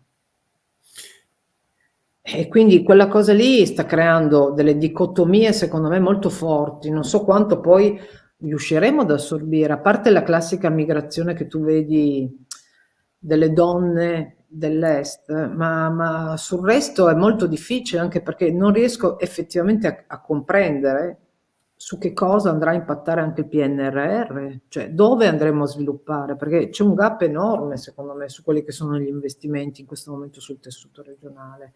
Quindi tu hai delle forti investimenti su zone che sono già high level, ricerca, intelligenza artificiale, però quello che è un po' un tessuto, diciamo, economico che è in crisi in questo momento, che non sa neanche bene dove andare dopo il Covid e che ha un impatto sull'urbanistica e quindi sugli insediamenti, è molto difficile. Non saprei proprio come risponderti, nel senso che è uno dei crucci, quello di dare chiaramente lavorando nei contesti urbani, cercare di capire, però dopo il Covid e dopo questa grossa crisi, adesso il discorso anche energetico impatterà ulteriormente, noi non siamo una regione che ha chiaramente le grosse industrie, quindi tutto questo ci espone, siamo più flessibili, possiamo riprenderci in maniera molto veloce, però è anche vero che senza un flusso, un apporto regolare, poi la migrazione che sta arrivando è effettivamente una migrazione rispetto alla Germania che ha predisposto l'accoglienza anche di migranti, quindi ha dato strumenti di integrazione e li ha istruiti anche per fare delle occupazioni non a un livello basso. Quelli che restano in regione devono adattarsi a delle manovalanze veramente non solo precarie, ma anche lavori non professionalizzanti. Quindi è chiaro che anche la regione andrà sotto in qualche modo, perché se tu non investi su forza lavoro che poi porta verso una società un po' più verso la conoscenza, resteremo, cioè rischiamo, questo era un po' il mio discorso, di essere veramente marginali. Ma non è che, ad esempio, sto pensando a 30 anni fa, la retorica anche del Friuli come del Friuli Venezia Giulia, come un luogo bene o male protetto, di qualità, facciamo tutto da soli, siamo bravi a ricostruire dopo il terremoto, siamo bravi a fare qualsiasi cosa. In realtà ci ha reso anche così autistici nel pensare alla regione, per cui non siamo attraenti né per quelli che migrano, per cui siamo ungheresi per loro, siamo come l'Ungheria, rispetto ad altre zone dell'Italia come l'ambito milanese, che invece continua ad attrarre la Lombardia, e siamo così poco attrattivi anche rispetto a chi vive dentro, ai ragazzi, come dicevi prima. Per cui anche rispetto al ragionamento che facevi prima, delle comunità deboli della montagna, ad esempio, dove si è cercato per 30 anni di dire, in questa bellissima visione idilliaca, per cui la montagna è fatta dal pastore, dal boscaiolo, queste sono le professioni che bisogna fare là, e si è investito per 30-40 anni su quelle professioni, e poi in realtà la gente non si ferma su queste montagne, e col PNRR adesso basta che vedi il bando Borghi, che scade tra pochi giorni, il 15 di marzo, dice l'attività sulla cultura, cioè la cultura deve essere un elemento importante, centrale per rilanciare questi territori deboli. Ma se siamo tutto un territorio debole, non abbiamo sbagliato a fare la valorizzazione della cultura, per cui i nostri ragazzi se ne vanno via anche per quello, perché è molto culturalmente molto più centrale Londra o Parigi o l'Olanda rispetto. Sono d'accordissimo, e tu sai, perché lì abbiamo anche unito le forze, che anche il concetto di cultura, come viene anche nell'ultimo PNRR declinato, è veramente tardo ottocentesco, cioè non è la cultura in un'accezione appunto piena e contemporanea, perché è un po' una cultura da cartolina, cioè. E quindi chiaramente se tu vuoi riproporre anche, poniamo anche i mestieri tradizionali, ma è chiaro che parlo dell'esperienza concreta anche che ho avuto a Magnago, che è una zona del distretto industriale. Allora, quando ho iniziato anche lì, che erano i primi anni del 2000, a pensare al museo, e quindi facevo ricerca sul campo, andavo per le officine, nessuno delle nuove generazioni voleva continuare a fare coltelli o forbici, perché era un lavoro sporco, era un lavoro che non rendeva.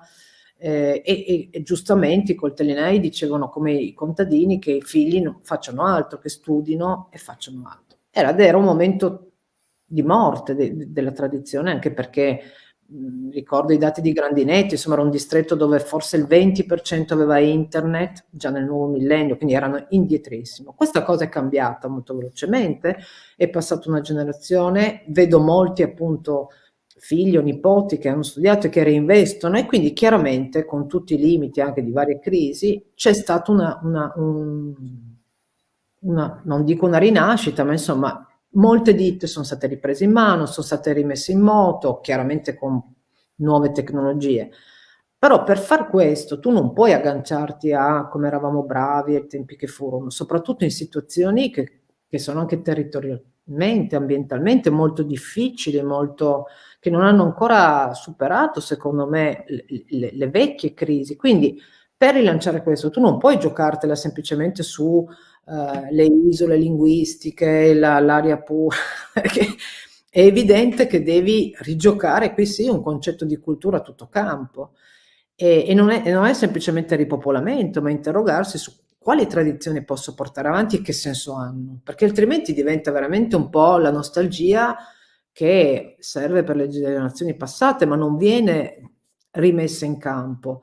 Da questo punto di vista credo che servono studi più interdisciplinari. Io molto spesso mi sono confrontata anche appunto con i giovani architetti di Trieste per ripensare a determinate cose. Mi sembra che molto spesso studiamo, come dire, quando il danno è già fatto, quindi da questo punto di vista studi interdisciplinari dovrebbero andare a anticipare linee strategiche, e anche in questo senso il PNRR ci piove molto sulla testa, cioè non è che hanno chiesto effettivamente quali sono le problematiche che dovremmo affrontare, ma verranno messi questi finanziamenti dove appunto sulla cultura, questa idea di heritage che è molto europea, molto nostalgica, no? Cioè che cosa vuol dire questa idea che guardandosi alle spalle noi risolveremo una crisi? Vi rendete conto che con la velocità delle innovazioni questa è una cosa che può farci pensare bene, ma non sicuramente agire.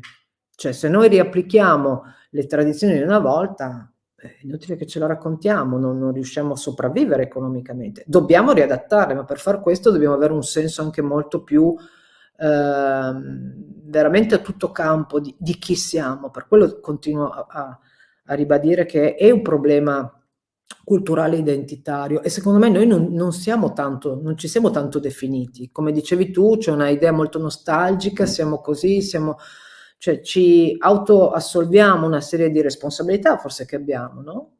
Anche in termini demografici. C'è una nazione che si sta spopolando, una regione che sta mostruosamente invecchiando, ha delle responsabilità, perché è per un antropologo una cosa mostruosa, perché come dire, è l'albero genealogico che noi studiamo capovolto. Tu hai 4 nonni per un nipote. Come puoi pensare che una società sia costruttiva se va verso questa, come dire, decrescita totale, no? E quindi se riuscivamo ad avere un saldo più o meno demografico grazie ai migranti, che chiaramente poi dopo un po' che stanno in Italia non fanno neanche loro più figli, perché non c'è una politica per fare figli, il lato sì, molto difficile, a meno che non succeda effettivamente però dire non succeda qualcosa dopo una pandemia e dopo un piano di ricostruzione e resilienza, doveva essere una scossa un po' elettrica. Non mi sembra, poi spero di essere smentita dai fatti, non mi sembra che questo stia andando in una direzione costruttiva, almeno per quello che vedo in termini di impatto di ricerca. È molto accelerato e non c'è il tempo di ragionare, non c'è il tempo neanche di guardare un po' quelli che sono stati gli effetti, perché il Covid ha sicuramente aumentato certe problematiche in maniera molto forte, però il modo in cui l'abbiamo vissuto sicuramente ci ha portato a stare in un costante stato di ansia, di emergenza e di non avere forse il respiro giusto anche per vedere cosa sta succedendo, quali sono le linee di frattura molto critiche. C'è un'altra questione che volevo chiederti, se hai il polso, la sensazione di cosa sta accadendo su questo fronte. Alcuni anni fa, verso il 2012-2013, stavamo studiando la zona di Nova Gorizia e Gorizia e abbiamo cominciato a scorgere un atteggiamento nuovo, strano nei rapporti attorno al confine, che era quello che molti sloveni acquistavano proprietà immobiliari in Italia. E quindi il confine per la prima volta non veniva letto come un limite immobiliare, mentre negli anni, che so, la fine del Novecento, i primi anni del 2000, era quasi impensabile che con i prezzi bassi che aveva prima la Jugoslavia, poi la Slovenia, qualche italiano acquistasse oltre il confine. Adesso stai notando anche nel tuo osservatorio privilegiato triestino questo fenomeno per cui ci sono degli investimenti che vengono da fuori e il confine non è un limite agli investimenti ed è crollato. Quel confine della carne, dell'acquisto della carne o delle sigarette, in realtà non c'è più e c'è una maggiore osmosi del mercato. Sì, questo sicuramente sì. Mio fratello, un caso che ha comprato casa dall'altra parte, le mie nipoti fanno la scuola attraversando di minoranza, pur non essendo, noi non siamo una famiglia slovena, però hanno scelto di iscrivere le bambine nella scuola di minoranza slovena. Questo ha creato, ad esempio, non solo con il caso familiare mio, ma proprio dalle scuole, una grossa commistione, perché questo attraversamento, allora c'è stato il momento, diciamo, in cui l'Europa ha prevalso e sembrava che dico sembrava e uso un imperfetto perché il Covid ha messo un stop a queste cose, perché in qualche modo ha riposizionato di nuovo i confini per questioni mediche, però questo ha complicato un quadro che stava andando verso effettivamente una zona che stava diventando quasi neutra, per cui sloveni che comprano in Italia o che lavorano in Italia, italiani che comprano in Slovenia, e bambini che vivono, come dire, una zona di frontiera e non la percepiscono. Tra l'altro un movimento che in questa zona è molto cosmopolita, ho conosciuto moltissime coppie cosiddette miste che arrivavano addirittura dal Messico, dal Canada, complice anche il fatto che a Trieste c'è una grossa comunità di ricercatori internazionali, quindi moltissimi compravano case in Slovenia perché magari era più verde, costava meno, attraversando il confine. Il Covid ha riposizionato non solo per i migranti col filo spinato, ma anche per le persone del posto, una forte riproposizione dei confini nazionali. Su questo secondo me dovremmo riaggiornarci, perché di nuovo cioè, non è una cosa così irrilevante questa, il fatto dei certificati, di dover provate a pensare come ha modificato, e non so quanto resterà o non resterà, perché la sensazione è che passata l'emergenza un tot di prassi, di controllo, soprattutto del controllo biomedico dei corpi che attraversano i confini, resterà, e quindi non ci sarà di nuovo quel movimento che stava andando, no, dell'area Schengen, in cui effettivamente si stava costruendo uno spazio che poteva essere molto respingente per gli extra europei, ma invece molto uniforme, libero. L'unico esperimento che ha veramente funzionato e che si è inceppato anche quello col Covid è stata la generazione Erasmus. Noi adesso stiamo lavorando anche con l'università con un nuovo progetto europeo, con molta fatica perché c'è stato il Covid, però devo dire, e qui conferma l'idea che le culture si costruiscono nelle prassi quotidiane, i giovani che hanno vissuto questa fase, no, anche di mobilità non così lunga, ma hanno costruito un'idea di generazione europea, non nazionalistica, quindi in qualche modo dove alla fine sia le lingue che diventano più multilingualismo, non il plurilinguismo a cui eravamo abituati, che significa appunto tante isole linguistiche vicine, ma il multilingualismo vuol dire che va bene, tu parli un po' di spagnolo, io parlo un po' di inglese internazionale, cioè un mescolamento che non irrigidisce, no? Non mette i paletti. E quella generazione di che ha appunto vissuto negli appartamenti assieme, condiviso le mense, secondo me stava costruendo un'idea pacifica di Europa. Di nuovo il Covid ci ha interrotto per 2 anni perché la mobilità è stata finta in qualche modo, cioè, però fare esami dall'altra parte, avere docenti tedeschi o francesi e obbligarti non solo a vedere, ma a praticare, no? Perché sappiamo benissimo che le differenze sono quelle, sono proprio nelle prassi quotidiane, allarga effettivamente il modo di intendere un'identità europea.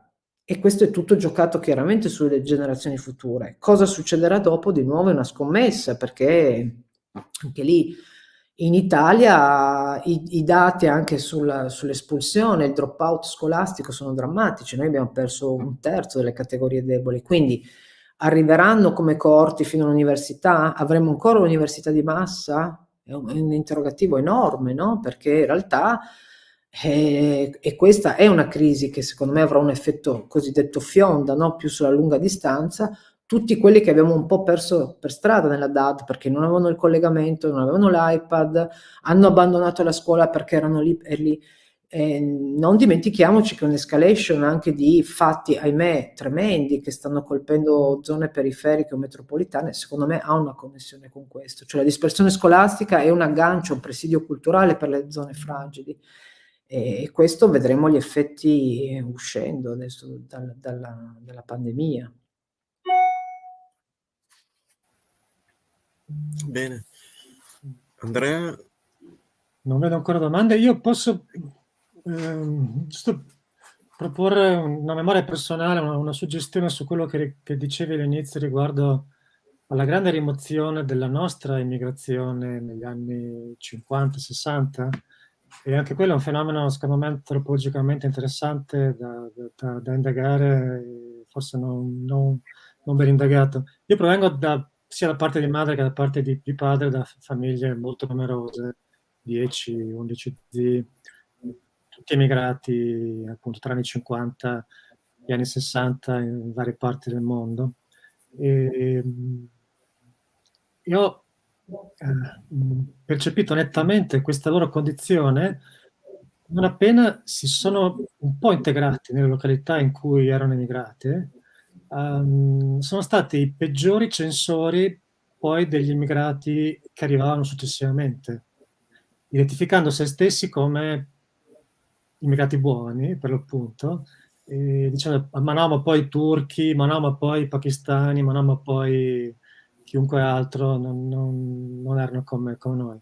E questa mi sembra molto una dinamica di tipo proprio tribale, per cui si ripresenta comunque questa distanza tra noi e loro, anche se poi i noi, insomma, è tutta una cosa da costruire in realtà, è da verificare se effettivamente è così. E poi un'altra suggestione giusto di passaggio, quando parlavi di quegli africani che all'epoca si potevano ancora chiamare negri senza che si scandalizzasse nessuno, perché era un termine comunemente usato. C'è anche un grosso problema adesso di censura di libri classici, di film, no? Di Mark Twain, no? di Via Convento su queste cose, delle parole, ma a prescindere da queste. Di quei 3 ragazzi di colore che erano morti al confine, io conosco una giovane antropologa friulana, Ottavia Salvador, che studia a Genova, che si interessa proprio di questo problema delle morti in transito, cioè di questi migranti che muoiono nel percorso prima di raggiungere una destinazione, magari di ricongiungersi con dei parenti, dei cugini, che non sono interessati appunto a fermarsi in Italia o a fermarsi in altri posti, ma vogliono raggiungere la Germania, la Francia, l'Inghilterra, e che muoiono appunto in transito. C'è il problema di come gestire questo corpo che magari nessuno sa che si trova in quel parente, non sanno che è lì, che è di una regione diversa rispetto alla nazione in cui si trova. Anche questo è un problema interessante, insomma. È un problema tra i vari problemi di questi flussi migratori che ci attraversano, insomma. Sì, se posso Andrea, Chiosa, confermandoti, a parte vabbè, il discorso ancora più tragico del Mediterraneo, no? Come grossa, cioè le perdite di vite umane senza nomi e senza veramente cioè l'essere umano si riconosce per la cura dei morti sostanzialmente, quindi il fatto che noi lasciamo abbandonati questi corpi senza possibilità neanche di riscatto dei familiari è una grossa tragedia, ma ancora prima di questo momento via via più tragico che è stato legato appunto all'incrementarsi di questi flussi pericolosi attraverso i gommoni oppure attraverso la rotta balcanica, mi ero interrogata su questa cosa della morte, perché c'è Sayad, che era appunto un algerino che non ha mai accettato la cittadinanza francese proprio perché ragionava su questa dinamica di essere un immigrato e un emigrato, e diceva sono sempre costantemente né di qua né di là, quindi sono una persona che non può più tornare a casa ma non sarà mai neanche francese, e si interrogava sui cimiteri, perché e anche i ghanesi, ricordo che i primi studi che facevo ero veramente affascinata da questi funerali dove loro spesso fanno proprio delle associazioni di mutuo soccorso per spedire i morti a casa, oppure i funerali che si cominciavano a fare anche a Udine, oppure le diatribe a cui ho assistito anche per morti di afghani che non hanno un cimitero. A Trieste ad esempio c'è il vecchio cimitero ancora islamico turco, ma non hanno diritto i nuovi musulmani.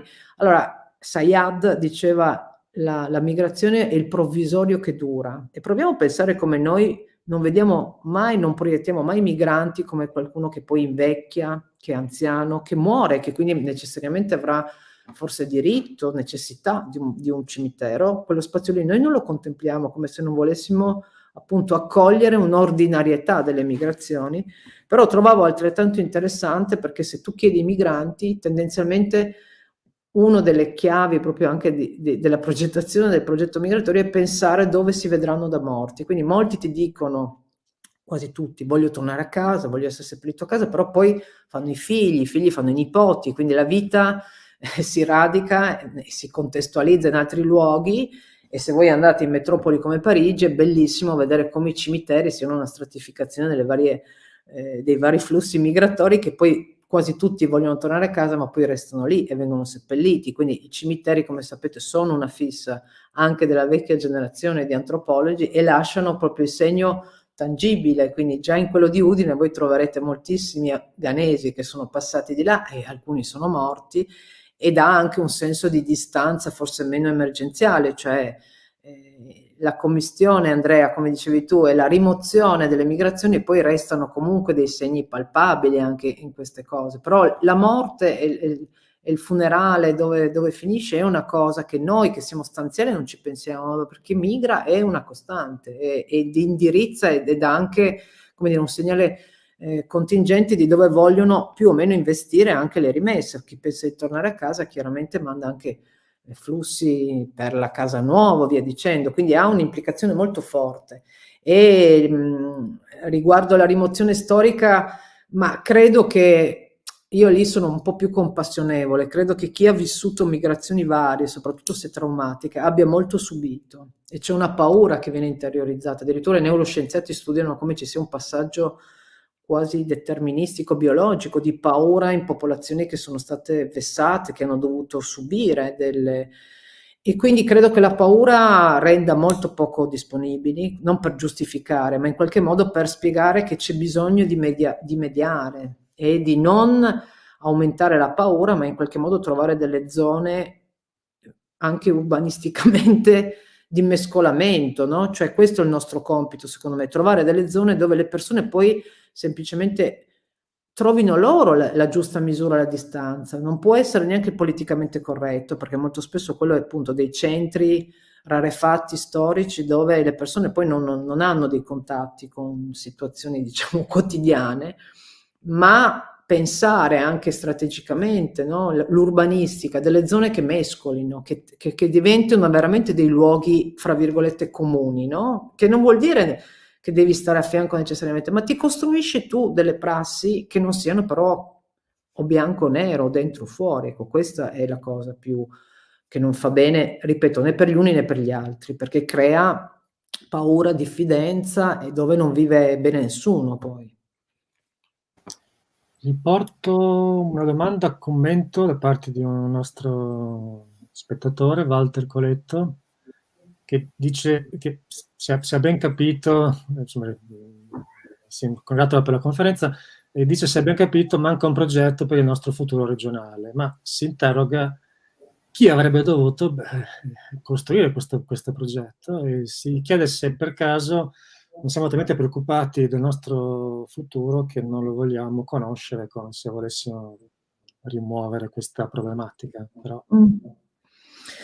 E vabbè, posso rispondere per quanto mi compete. Credo che c'è bisogno di più compartecipazione. Cioè, penso che io non credo che abbiamo paura del futuro, ma credo che vada giocato, e da antropologa credo che vadano coinvolte in maniera più attiva e più responsabile, perché altrimenti le persone continueranno a lamentarsi del politico di turno, ma invece una piena cittadinanza attiva significa, e quello è anche compito appunto di chi fa scienze sociali, coinvolgere, interrogare e al contempo significa motivare le persone a costruire questo futuro, perché altrimenti diventa una linea immaginaria, ma se invece coinvolge nei processi attivi, questo dovrebbe cambiare, secondo me, almeno questa è la molto umile se vogliamo, quindi non è il futuro in sé per sé con la F maiuscola, ma una costruzione di pratiche dove però le persone si coinvolgono, sono fatte coinvolgere e si mettono nella condizione di... E poi c'era in realtà un prologo di domanda, ma la domanda non è stata posta. Tra i nostri spettatori c'era anche qualcuno appartenente al Comitato dei diritti civili delle prostitute ONLUS, che evidentemente voleva proporre un esempio, una domanda riguardante al mercato del sesso che evidentemente coinvolge tante persone migranti, comunque extracomunitarie, nella nostra regione e non solo. Voleva portare un esempio, chiedeva se poteva farlo, e gli ho detto, ah, ok, ho detto che poteva farlo, adesso mi ha scritto dicendo che non era partita la domanda, vediamo se nel frattempo riesce a porre l'esempio, e se comunque c'è qualche riflessione anche su questo aspetto dei migranti, delle migranti in questo caso, perché il mercato soprattutto, ahimè, quello della prostituzione femminile nella nostra regione. Andrea, però non possiamo neanche rubargli tutto il pomeriggio a Roberta. No, certo, sì, No? sì. Comunque, forse vale la pena.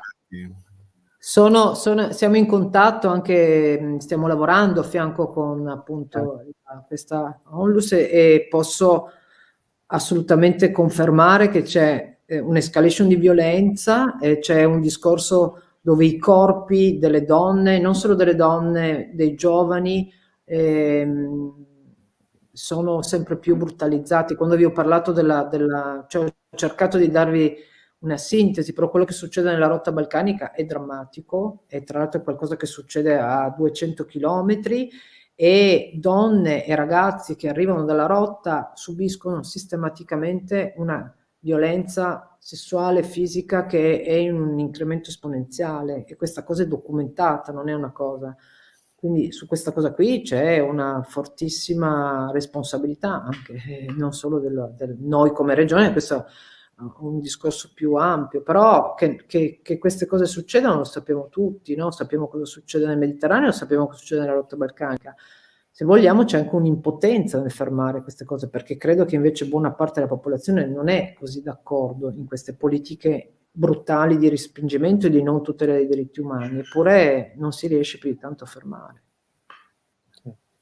Ecco, giusto a chiosa e a chiusura, questa persona che fa parte del comitato commentava come in Austria e in Slovenia ci siano degli cosiddetti spazi tutelati, comunque monitorati, dove poter lavorare o comunque praticare questa attività, mentre qui in Italia si è molto più vulnerabili da questo punto di vista. Insomma, so che è una tematica anche questa sensibile e divisiva, non so se hai qualche riflessione a riguardo. Lì, vabbè, più sei legato all'invisibilità, più sei debole, certamente. Cioè il fatto delle zone, come dire, informali, non solo si presta a fenomeni chiaramente più rischiosi, ma anche il fatto che non c'è nessuno che possa tutelarti, quindi diventi sempre più un corpo e non un soggetto politico che ha comunque dei diritti e via dicendo. Sono d'accordissimo, sì. E la frontiera è una frontiera che provoca tante, cioè, ci vorrebbe una serie di conferenze incrociate per affrontare le varie problematiche. Qui siamo riusciti solo a un po' aprire forse il dibattito, no? Sì. Ringraziamo questa persona del comitato, siamo solidali con loro, che ha ancora commentato dicendo insomma, che vorrebbero che si creassero condizioni migliori, più decenti di lavoro, insomma, con più diritti. Insomma, per quanto possiamo esprimerci noi, diciamo, non siamo d'accordo. Roberta, ti ringraziamo moltissimo per questa tua presenza in queste conferenze a distanza online dell'Accademia. Adesso sono contento anche del fatto che siamo intervenuti su un settore così difficile, in un momento difficilissimo per tutta la nostra, per tutto il confine europeo. E quindi è ancora una volta un'occasione per pensare a cosa siamo e a cosa diventeremo per il prossimo futuro. Grazie tante, sì, è stata un'interessantissima occasione, un'opportunità per tutti noi, e credo che appunto conservare nel nostro catalogo di conferenze il tuo intervento sia anche un'occasione per chi poi andrà a riscoprire queste parole che ci hai lasciato. Certo, Grazie. ricordo a tutti i spettatori che non c'è solo la diretta live, ma questa nostra trasmissione rimarrà assieme a tutte le altre conferenze precedenti al nostro catalogo dell'Accademia San Marco. Unisco anch'io nel ringraziare Roberta per la sua generosa disponibilità a parlarci di questo tema che voleva appunto essere una traccia storica, ma poi in qualche modo si è contaminata anche con le tragiche vicende della cronaca attuali, purtroppo. E quindi grazie ancora. Grazie, speriamo che sia, insomma, che sia di buon auspicio anche per questa guerra, cioè, che ci aiuti a avere delle notizie un po', insomma, meno drammatiche. Questo è veramente un auspicio, penso, che ci accomuna. Grazie dell'ospitalità, è stato un Grazie a piacere. te. Ciao. Grazie. Ciao. Arrivederci a tutti.